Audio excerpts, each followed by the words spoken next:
അവന്റെ കരച്ചിൽ കണ്ട് സഹിക്കാൻ പറ്റുന്നില്ലടോ. അയ്യോ കരയില്ലടാ. പേരെന്താ ചോദിക്കേ? എന്താ പേര്? ഋതു എന്ത് ഡിഷ് ഉണ്ടാക്കണ്? Chicken depression. നല്ല പേര്. ഉച്ചക്കത്തെ ബിരിയാണിയിലെ കൊറേ ചിക്കൻ ഡിപ്രഷൻ ആയിട്ടിരിക്കുന്നുണ്ട്. അതുകൊണ്ട് ഇപ്പൊ എന്താ? അപ്പൊ അതിനടുത്ത് മിനുക്കിയിട്ട് ഒരു പുതിയ ഡിഷ് ഉണ്ടാക്കാന്ന് വിചാരിച്ചു. ഇങ്ങനത്തെ പ്രതിസന്ധികൾ ഉണ്ടാകുമ്പോഴാണ് യഥാർത്ഥ നായകന്മാരുണ്ടാവുന്നത്. അപ്പൊ ഇതാണ് ഋതുവിന്റെ പുതിയ കണ്ടുപിടുത്തം, ചിക്കൻ ഡിപ്രഷൻ. ഇത് തീർന്നില്ലേ? ഞാനിത് തിന്നല്ല. ലിറ്റിൽ ചില്ലി പൗഡർ, ലിറ്റിൽ ബല്ലി powder, little curry masala powder, little uppu, close in, curry ready, go. അത് വേണ്ട. കൈ കിട്ടിയതൊക്കെ വാരിട്ടിട്ടുണ്ടല്ലേ ഋതു? എന്താണ് തമാശയാക്കാണ്? അല്ല തമാശയാക്കാണ്. അങ്ങനെ ആക്കണ്ട. അടുത്തതായി നമ്മൾ ഡിപ്രഷൻ എടുത്ത ആ ചിക്കൻ ഇല്ലേ, അതാണ് നിങ്ങൾ ഇത്രക്കാരാണെന്ന് ഞാൻ വിചാരിച്ചില്ല.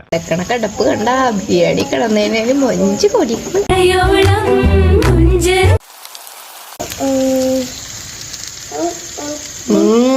നല്ല ടേസ്റ്റ് ഉണ്ട്.